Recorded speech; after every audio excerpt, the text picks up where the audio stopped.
irmãos, meu nome é Gabriel, sou pastor da Igreja Presbiteriana do Brasil e missionário da PMT aqui na Romênia.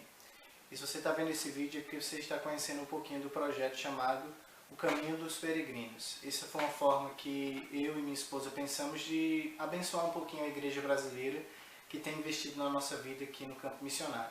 E o que será isso? Serão vídeos semanais de 10 minutos, mais ou menos, onde a gente vai tentar refletir um pouquinho sobre teologia bíblica de missões, olhar um pouquinho para as escrituras e pensar no contexto missionário, quer seja ele transcultural ou nacional, e ver aquilo que o Senhor tem para ensinar para as nossas vidas.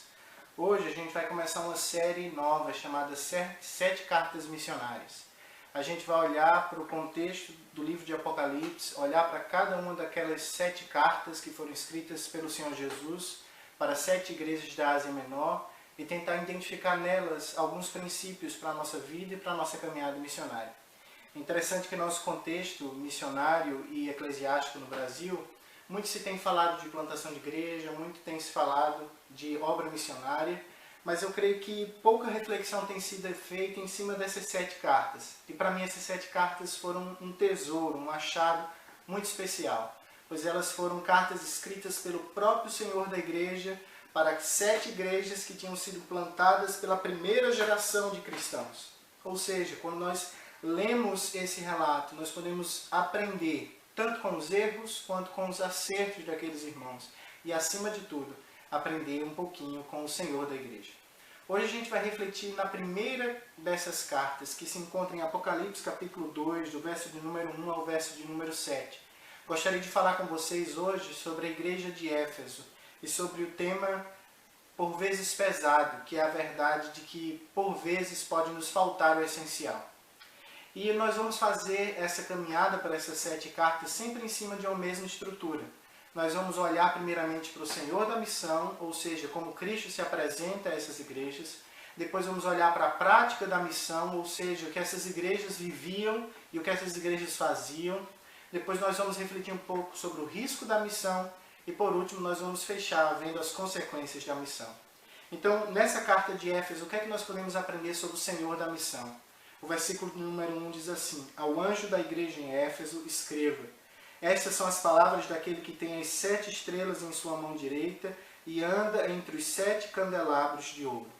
A primeira coisa que a gente tem para aprender sobre o Senhor da missão aqui é que Jesus sempre será, foi e continuará sendo o Senhor da igreja.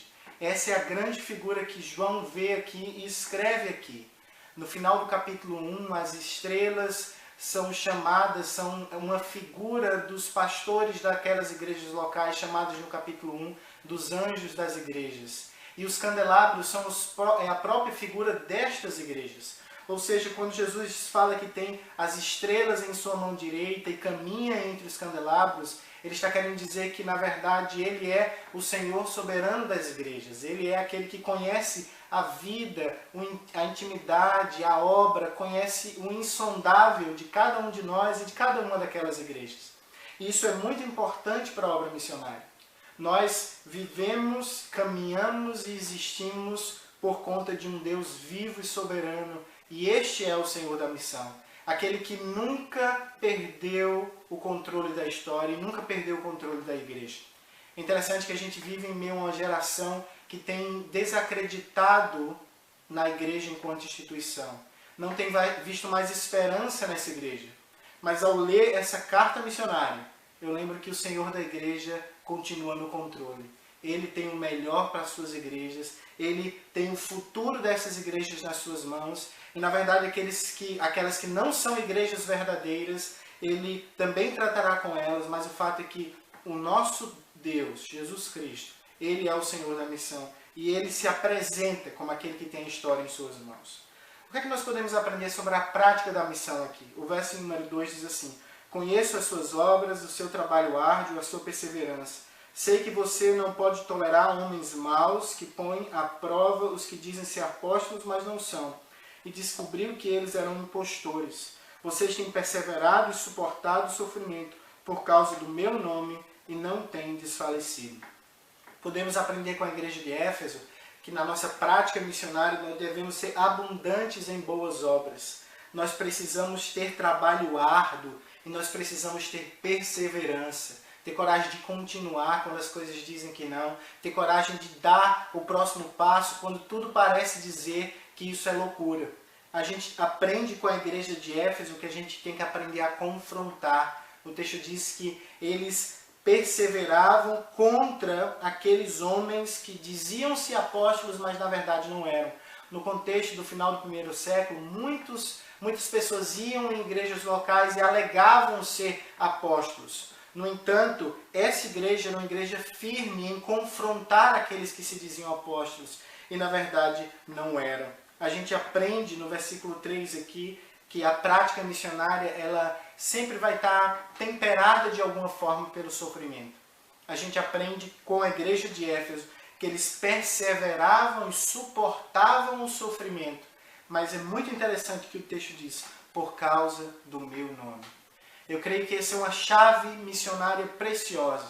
Ao fazermos missões, nós não fazemos missões principalmente pelo fruto que teremos, mas fazemos missão por causa do nome de Cristo, pelo zelo ardente e apaixonado que temos pela glória de Deus, porque queremos que outros povos glorifiquem a esse nome que hoje transformou a minha história e a sua história.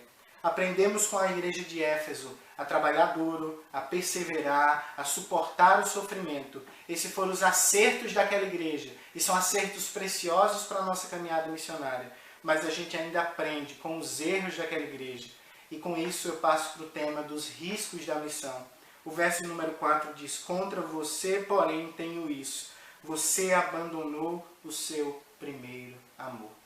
Aquela igreja era pulsante de obras, aquela igreja era pulsante de trabalho árduo, aquela igreja era uma igreja que não se cansava, aquela igreja era uma igreja que sempre era abundante na obra.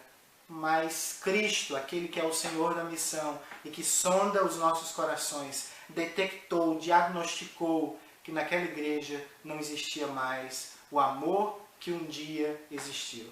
Aquela igreja não tinha deixado de amar ao Senhor, pois o texto diz que eles ainda amavam, mas diz que eles deveriam retornar e eles tinham abandonado o primeiro amor. Ou seja, aquele amor ardente, aquele amor que se entrega, aquele amor que busca fazer a vontade do objeto amado acima de todas as coisas. Era isso que faltava àquela igreja.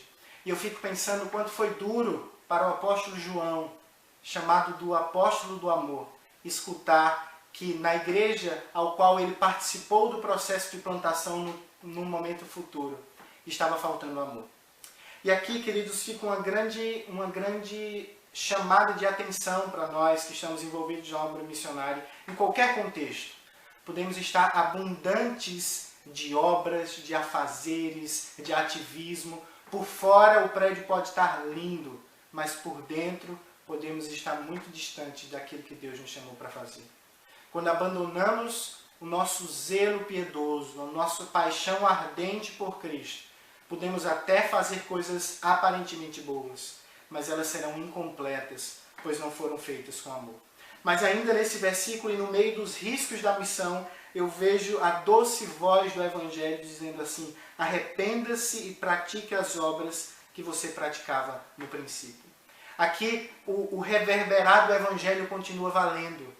Arrependam-se porque é chegado o reino de Deus. O arrependimento é o caminho do Evangelho e é o caminho da missão. Quando erramos na prática missionária, quando saímos do caminho, precisamos ter coragem de, como filho pródigo, de voltar para a casa do Pai. Precisamos ter coragem de João Marcos, que no final da vida volta para ajudar o próprio Paulo, e a coragem do próprio Paulo que teve de chamar João Marcos de volta. Temos que ter a coragem de se arrepender, porque se não se arrependermos, o nosso destino será muito triste. E aí eu fecho com as consequências da missão. O texto diz, se não se arrepender, virei a você e tirarei o seu candelabro do seu lugar. Tirar o candelabro dentro da figura aqui é uma igreja deixar de ser igreja, porque, na verdade, saiu do caminho correto, do amor correto, da vida correta. Queridos, isso é uma consequência muito triste, mas essa é a consequência daqueles que não se arrependem. Os que não se arrependem, na verdade, continuarão a viver sua vida de afazeres, sua vida por muitas vezes de glória, de holofotes, mas uma vida carente de amor, do amor verdadeiro, do amor a Cristo, do amor que transforma a gente e que transforma o outro. Mas aos arrependidos, aqueles que vão ter coragem de voltar, aqueles que vão ter coragem de voltar para o primeiro amor, aquele que vai ter coragem de encarar a sua própria vida, ver o que errou e voltar, a esses, o versículo 7 traz uma doce promessa. Aquele que tem ouvidos, ouça o que o Espírito diz à igreja. Isso aqui vai ser um verso nas próximas semanas. Ao vencedor darei o de comer da árvore da vida que está no paraíso de Deus. Essa é a promessa para aqueles que vivem a missão com um coração dedicado a Deus. Coram Deo, como diziam os reformadores, com um coração perante a face de Deus. Estes, sim, receberão a promessa de gozar da eternidade com o Senhor. É interessante que a figura é a figura da árvore da vida, que foi tirada de Adão e Eva no paraíso, por eles terem comido do fruto proibido, e agora será dado livremente àqueles que vivem a vida cristã, vivem a missão, caminham na missão, amando a Deus acima de todas as coisas, vivendo o primeiro amor, pulsante em todas as suas obras. Aqueles que vivem para o Senhor da missão desfrutarão do comer da árvore da vida por toda a eternidade. Querido, que quando o Senhor da missão olhar para a nossa vida, Ele encontre o amor precioso, o amor que é o vínculo da perfeição. Que não sejamos, de modo algum, ativistas e meramente um quadro bonito para aquele que vê de fora, mas que sejamos aqueles que, ao serem sondados pelo Senhor, são encontrados por Ele, amando acima de todas as coisas. Que possamos ser aqueles que desfrutarão da árvore da vida e da comunhão com o Senhor. Hoje aprendemos um pouquinho sobre o Senhor da missão, a prática da missão, o risco da missão e a consequência da missão. Semana que vem eu te convido a assistir o próximo vídeo, onde falaremos sobre a próxima igreja e refletiremos um pouco sobre como o sofrimento faz parte da caminhada missionária. Que Deus te abençoe grandemente. Amém.